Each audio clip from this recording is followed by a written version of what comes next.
मी तुमचा मित्र शंकर सुतार निसर्ग माझा. सध्या आपल्या मराठी जे आपले मित्र वगैरे आहेत त्यांना सध्या मी प्रमोट करतोय. ज्यांनी व्यवसाय सुरू केला आहे त्यांना मी प्रमोट करतोय. कारण की मराठी माणूस हा कुठलाही धंदा करतो तर त्याच्यामध्ये कुठलीही मिलावट करत नाही. एक प्रामाणिकपणे आपल्याला तो वेगवेगळ्या पद्धतीची चव देण्याचा प्रयत्न करत असतो. त्याच्यामुळे आपण नक्कीच या.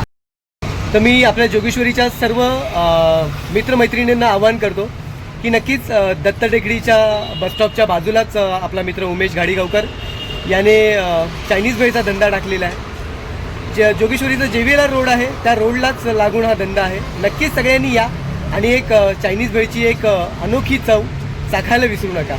कॅमेरामन सेल्फीसोबत शंकर सुतार, निसर्ग माझा. जय हिंद, जय महाराष्ट्र.